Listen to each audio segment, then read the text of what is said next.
So we've been reading this article, the 4 Kent State students killed by troops article, and we've been studying using various different sources about this event. But what I'd like to do is actually pull this particular article. This is the original article that we read, and that was actually produced about the event. And I'd like for us to use this article as a mentor text that will help us understand how which techniques maybe we can take on as we try to write in a similar fashion. So if you pay attention to just the first paragraph, it's very typical of how a news article will be written, where you have the basic facts of the event. The event is communicated pretty directly and pretty quickly right up front at the beginning of the article. So you have the location where it took place. It says Kent, Ohio, and you have the date, May 4th. And then right after that, you have 4 students at Kent State University. 2 of them, women, were shot to death this afternoon by a volley of National Guard gunfire. At least 8 other students were wounded. Let's take that paragraph and let's analyze it in terms of the writing. So I have it here on the slide, which I just reprinted the same text, just that first paragraph. And let's take a closer look at what this particular writer is doing as a news writer to communicate the facts of an event. So the first thing is news writers tend to always respond to providing information around the who, what, where, why, when, how. Now, in the first paragraph, they tend to answer a lot of those questions pretty quickly in a very basic way.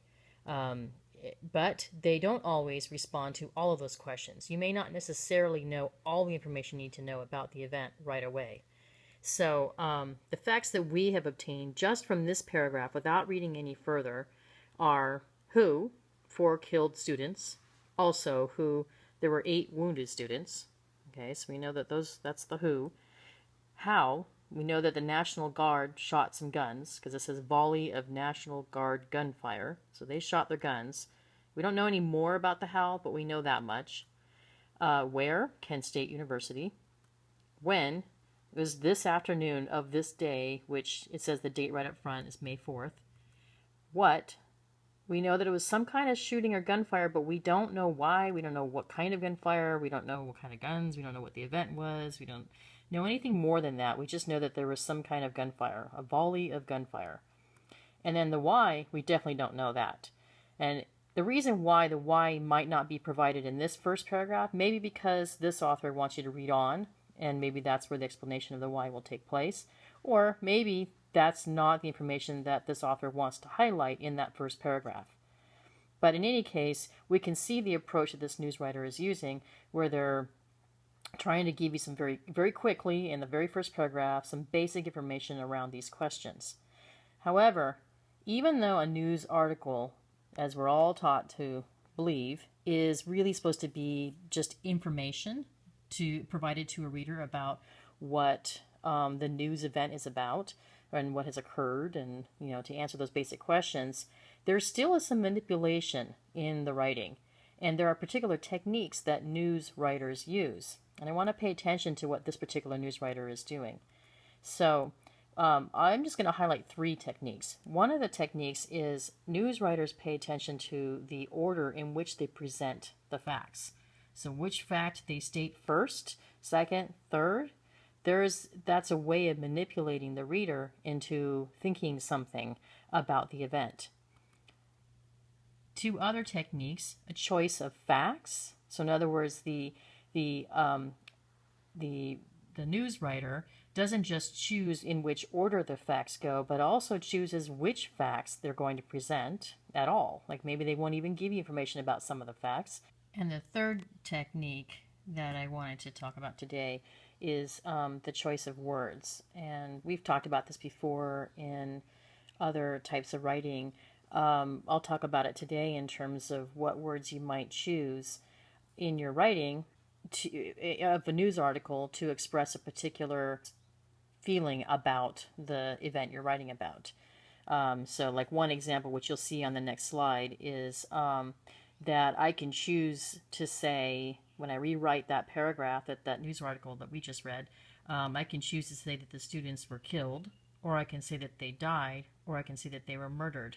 That all three of those words give you the same general idea, but definitely suggest something slightly different in terms of the concept around the event.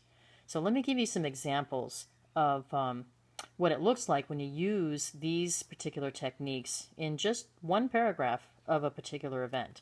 So I'm going to take that same event, that same article, that same first paragraph, and notice that I've underlined 4 students at Kent State University, 2 of them women, were shot to death this afternoon by a volley of National Guard gunfire. So what's interesting about this case where the author is saying 2 of them women, after saying that 4 students were killed, and then the author goes out of his way to then say, and 2 of them were women, by the way, that is an additional fact that the author is including, and it creates a different kind of feel or understanding or a concept around this event. It's almost like trying to really get at the reader and saying, by the way, not only were there 4 students killed, but 2 of them were women, which often sounds worse than when you say they were all men. It's a terrible thing to think about, that we think it sounds worse that a woman is dying than a man is dying, but in a news article, it sounds more more urgent. So let me take that same paragraph and let me just play with this. I'm going to use those 3 techniques we just highlighted, and I'm going to show you 3 different examples of different ways you can write that same information. You can provide the same facts, but just put them in a different order, use different choice of words, and then the different choice of facts that you can use. So in this green example, where the text is green, we have, at Kent State University, 12 students were killed or wounded by the National Guard during a crossfire.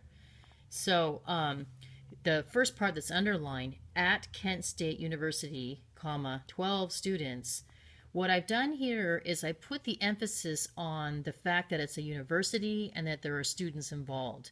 And so I put that information together and up front at the very beginning of the sentence. If I have the need as a writer to draw the attention that this event took place at a university and students were involved, then I might put that information first. So that's the order of facts, that technique there that I've used. And then in terms of a choice of words, notice that I still say that the students were killed or wounded, but but then when we talk about the National Guard and the shooting that they did, I said the National Guard during a crossfire. The word crossfire suggests that there's more than one side shooting, and there's a responsibility from more than one party in this event. And so that's just a different word that I could use to describe the fact that there was shooting going on in this event. So that's one example. So now let's notice what fact do I place first in the very beginning.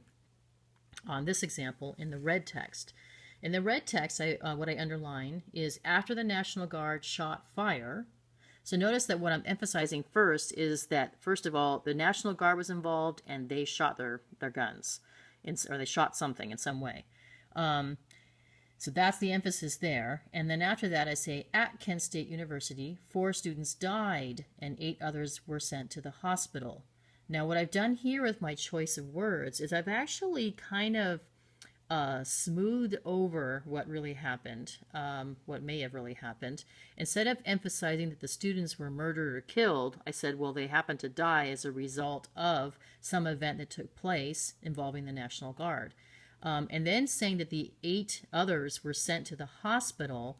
I didn't say that they were wounded. I just said that they were sent to the hospital. So I don't really know why or what happened to them. And also, when I say 4 students died and 8 others were sent to the hospital, the fact that I don't say and 8 more students were sent to the hospital or 8 female students were sent to the hospital, I still kind of keep them anonymous with these choice of words. I just say 8 others were sent to the hospital. The reader doesn't feel as much about the fact that students died and were hurt in this event. And so there may be a reason why, as a news writer, I might want to evoke that kind of effect on the reader, where I kind of numb them a little bit about what happened. So in this third example, in the blue text, I put the emphasis on a different fact, on the fact of time. We learned that it happened on May 4th in the afternoon. So let's say, as a writer, I have a need to emphasize the fact, or a desire to emphasize the fact, that this took place in broad daylight. And so if I wanted to emphasize that idea, then I can start off with the fact of time, and I can say, during the daylight hours of this afternoon, 4 young students were murdered and another 8 were wounded at Kent State University. Now notice that while I put the emphasis on one fact, I excluded another fact, which is the National Guard, that they were there, that they were responsible for these students being murdered and being wounded, and that there was even any shooting going on. I don't really say what caused them to be murdered or wounded. I just say that they were murdered and wounded in the daylight hours. So those are 3 different ways that you can write the same first paragraph.